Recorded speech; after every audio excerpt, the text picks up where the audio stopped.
Hey there, Sharon Horne-Ellstrom here. Welcome to day 174 of our Be a Better You annual challenge. This month, as you know, if you've been watching it all, we're focusing on contribution. And today's topic with respect to contribution is your personal motto and your personal code of conduct.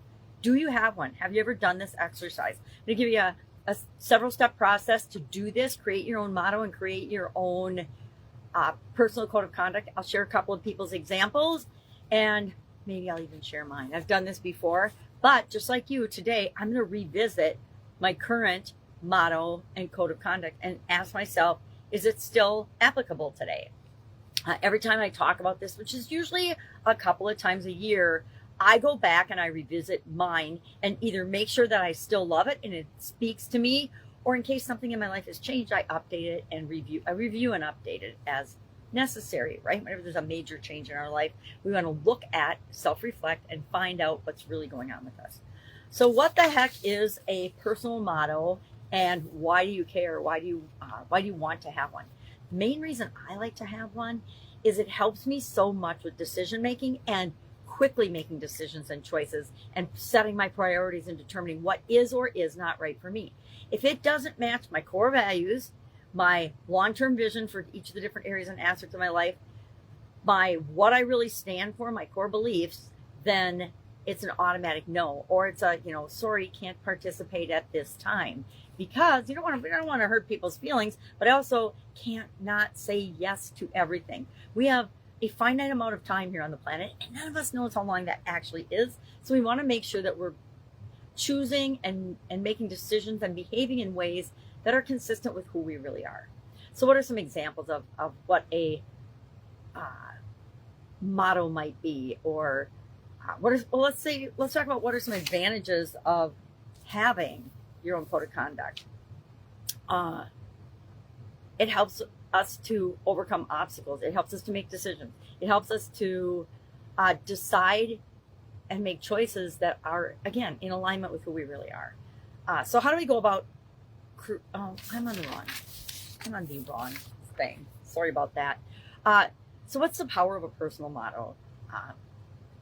A motto helps in that we have clear decisions and clear ways of aligning with our values. Famous examples that might inspire you are "Be the change you wish to see in the world" by Gandhi, of course. "Service above self," Rotary Club's motto. And then "Do what you can with what you have where you are." Theodore Roosevelt said that. It's kind of like my "do what you can with what you've got right now." I guess that is one of my mottos. I never can choose just one thing. So I personally have more than one motto, and it pops up into my mind to fit the current situation that I'm dealing with. So how do you go about creating a personal motto step by step? Let's talk about that. Number one, reflect on your core values. Why? Because you want to make sure that your motto is supporting and aligning and moving forward your core values. What causes move you? What principles do you live by? What type of contribution feels most fulfilling to you? Step two, identify your contribution goals. What do you want to accomplish? What do you want to do? What kind of an imprint do you want to leave on the world? I had a friend of mine ask me this today. She said, what is your biggest goal or biggest dream or biggest desire, I think she asked. And I said, I want to positively impact the lives of 1 billion people. Now, I was a little nervous to type that in and respond because it's on Facebook, it's public, but it's true. It's really my heartfelt what I want to do. I want to positively impact the world, not negatively. So it reminded me today that I need to stop a behavior that I've been participating in this year that it doesn't fit with my core values.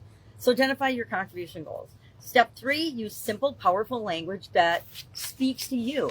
Choose words that energize you and get you excited or inspire you.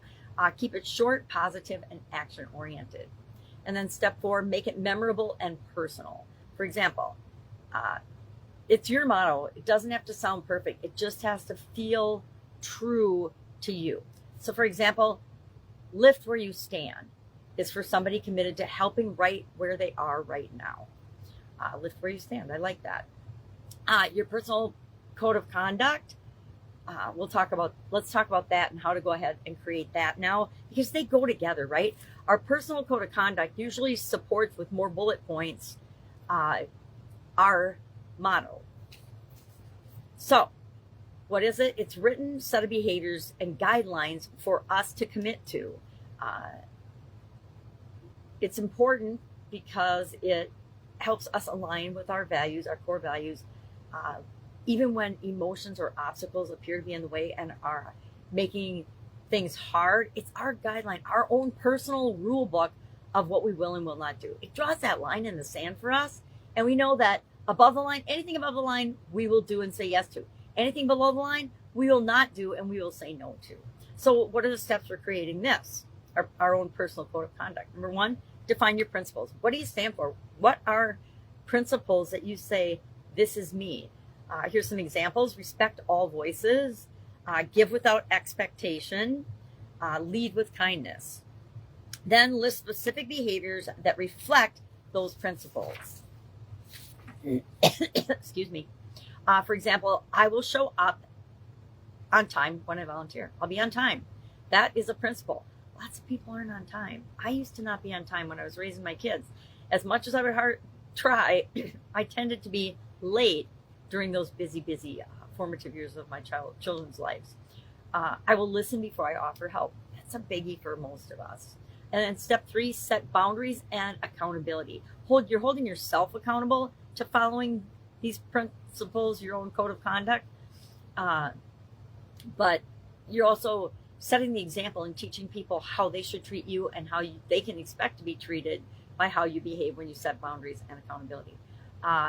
What will you not tolerate? There's a whole lot of stuff I will not tolerate. Following my sudden cardiac arrest, one of my principles was I choose not to participate. I choose not to participate in anything excessively dramatic or dramatic that isn't really my thing, my argument, my circus. That's about the time the not my monkey, not my circus saying came out, and it just irritated me. And because to me it was saying I don't take responsibility for anything. But then I flipped that around and said, really, is it? Or is it I'm going to mind my own business? And I like the I mind my own business better. So what are some examples of a personal motto and code of conduct? Let's look at Sarah's. Sarah's a teacher and a volunteer, and her motto is teach, love, respect.